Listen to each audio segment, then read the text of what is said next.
and welcome to our English news edition coming to you from Canal, Algérie. First, to the headlines. The President of the Republic, Abdelmajid Tebboune, operates a reshuffle in the justice sector related to the administrative courts of appeal and the state commissioners.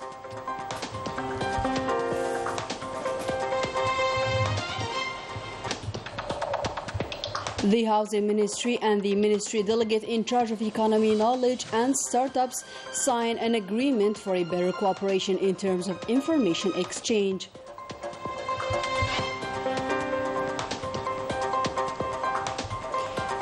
And a considerable boost for the Sahrawi fair caused by the participants hailing from the four corners of the world to attend the Saqiya Al-Hamara 10th Youth Congress.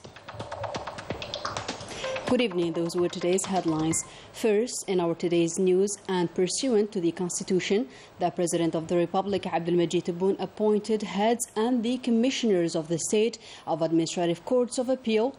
Concerning the heads of the State Administrative Courts of Appeal, the President of the Republic appointed Abdullah Ziani in Bashar Province, Abdelkader Hamdan in Tamarraset, and Saliha Awak in the capital Algiers, Kamal Halisi in Constantine, Noordin Amaran in Wergla, and Abdel Rahmi bin Hamida in Oran Province. As for the commissioners of the State Administrative Courts of Appeal, Mustafa Abdi in Bashar, Mohamed Lamin Sabahi in Tamarraset, Mohamed bin Lakhdar bin Abdullah in Algiers, Abdel Wahab Bounab in Constantine, Saeed Shisha in Wergla Province.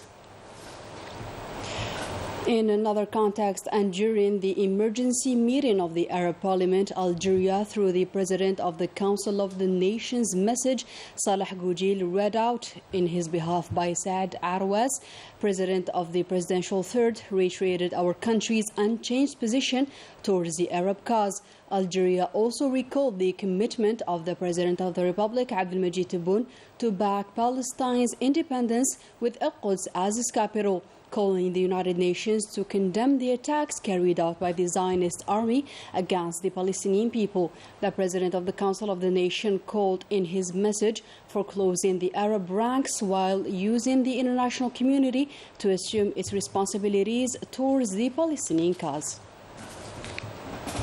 In Tunisia, and on the sidelines of his participation in the General Congress of the Arab Organization on Education, Culture and Science, the Minister of National Education discussed with his Tunisian counterpart ways and means of consolidating bilateral cooperation. On the occasion, a cooperation agreement for the upcoming 3 years was signed between Algiers and Tunisia in the education sector. The National Committee for Technical Buildings Control celebrated its 50th anniversary in the presence of several Algerian researchers. The event was marked by the signing of an agreement between the Housing Ministry and the Minister Delegate in charge of economy, knowledge and startups. The details with Melissa Kabash. An international conference was organized to celebrate the 50th anniversary of the National Committee for Technical Buildings Control, CTC. The event was an opportunity to showcase the achievements made by the committee during these years, as well as the knowledge and experience of its engineers, according to the Minister of Housing and Urban Development, Mohamed Tariq Belarabi.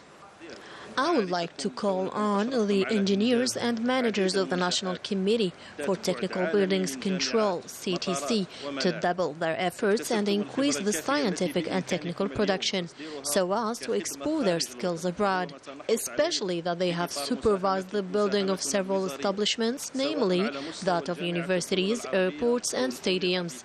And through it, they have acquired the necessary experience that will help them approach the Arab League and the United Nations Programme for Human Settlements, which for its part will add more value to the services of the National Research Centre. The CEO of CTC, Boumediene Ouqassi, for his part, made a presentation related to the technical plan to reorganize and modernize the committee. The CTC have gained a prominent place thanks to the dedication and efforts made by the Algerian youth, which proves their high level and great experience in the field of construction. Among the projects presented during the event, Dima Platform, which offers accurate information for the engineers. DMI is an interactive platform that allows engineers to get information in real time. As for the information, it will be identified by inspector engineers during the evaluation stage.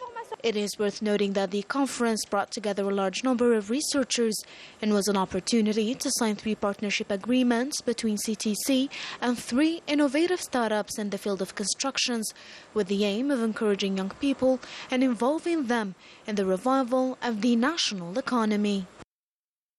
In other news, the Energy Minister Mohamed Arqab received on Saturday the OPEC President as well as the Hydrocarbons Minister of the Republic of Congo, Bruno John Richard Itwa, now on a working visit to Algeria. The meeting was also an opportunity to discuss cooperation between the 2 countries in the sectors of energy and hydrocarbons, as well as the permanent consultations between the 2 countries within the OPEC framework. On Saturday, solidarity caravans were launched from Jalfa province for the benefit of 18 remote areas. On the occasion, the newly elected president of the Red Crescent, Ibtisam Hamlawi, stressed the need to implement a strategy for the upcoming phase, which has to be the taking care of people with special needs in these isolated areas.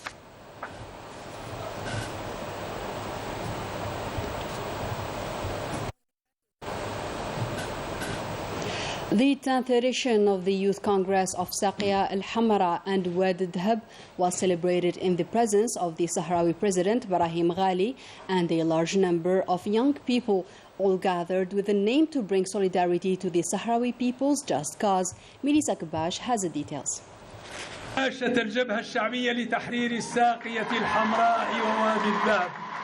Long live the Liberation Front of Saqiyat al-Hamra and Wad al-Dhab. Long live the Sahrawi Republic, long live the Sahrawi People's Liberation Army, and long live the Sahrawi youth. The event was a living proof of the Sahrawi people's determination and that of its youth to continue their fight against the Moroccan occupation till they regain sovereignty over their territory. The 10th edition of the Youth Congress of Saqiyat al-Hamra and Wad al-Dhab was held in the presence of the Sahrawi President Ibrahim Ghali and the participation of a large number of young people representing no less than 35 countries. This forum aims at determining the strategy of our organization for the upcoming 4 years. We are willing to continue our sacrifices for the completion of the Sahrawi states as institutions. This event comes in a particular context marked by the resumption of the armed struggle. Therefore, we are here to show our commitment to continue the fight and ensure its success. We are aware that we must continue the fight till we recover our independence. 150 participants were all present to express their commitment, determination and solidarity with the Sahrawi people. I am very happy to be part of this event. This is my first time here, and I can assure you it won't be my last. We've spent the past few days in the Sahrawi refugee camps. It was a pleasure and an honor, and surely a living proof of what national solidarity is supposed to be. The Sahrawi president highlighted the importance of this event that coincides the 49th anniversary of the Polisario Front, the legitimate representative of the Sahrawi people in his fight for independence. This conference coincides with the 49th anniversary of the beginning of the armed struggle. It is considered as a historical date that showcases the Sahrawi people's fight, sacrifices, principles, and determination to snatch their independence. This event also comes in a context marked by the escalation of violence and crimes by the Moroccan occupier through sophisticated weapons. The colonizer uses several strategies with an aim to destabilize the region and the national and international security. President Ghali also saluted the international solidarity, calling on the Sahrawi people to unify their ranks so as to face the challenges and snatch their independence. In another development, the special envoy in charge of Western Sahara and the Maghreb countries, Ammar Bilani, belied Morocco's argument on the situation prevailing in the Sahrawi refugee camps, stating that the Makhzen was once again caught in the act of diplomatic fraud, as well as the statements made by some foreign affairs ministers were knowingly falsified. Bilani stressed that the joint communique issued at the end of the meeting, exclusively devoted to bilateral relations between Morocco and the European Union, did not contain a single word on Western Sahara, but this did not prevent this delegation from relaying via the Moroccan press agency outdated elements drawn from the propaganda of the Moroccan officialdom. The Moroccan people are undergoing social injustice, a situation worsened by the normalization of relations with the Zionist entity, and the scandal of human trafficking is further tarnishing the already bleak reputation of the kingdom. Ines has the details. The Moroccan regime does not want to stop there. After the drug trafficking, another phenomenon is gaining momentum in recent years: the human trafficking, a phenomenon illustrated by the African migrants who came from sub-Saharan Africa and were held back by the Makhzen army behind the wall of shame that separates the territory from the Western Sahara. These migrants, who had paid 3,000 euros in the hope of reaching Europe, found themselves enslaved by the Makhzen army. Morocco also did not hesitate to send its children to die last year. More than 10,000 immigrants went to the Spanish enclaves of Ceuta and Melilla in order to compel the head of the Spanish government to legitimize the colonization of the Sahrawi territories in violation of international law and UN resolutions favorable to the holding of a self-determination referendum of the Sahrawi people. Faithful to its position and principles of November 54 and its values of support for oppressed peoples, Algeria repatriated dozens of Syrian refugees on a humanitarian basis on June 2, 2017.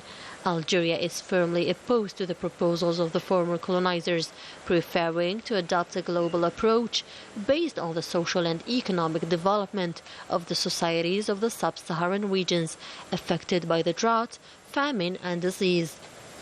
Just like the Summit of Immigration, Marrakesh has just hosted the Summit on the Fight Against Terrorism, a summit that has derailed from its set agenda to tackle other topics, such as Daesh, used by the Makhzen against the Sahrawi Democratic Republic, recognized by hundreds of countries and founding members of the African Union organization.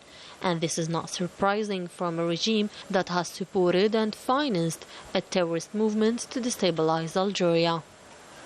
And with this, our today's news edition comes to a close. Thank you for joining us.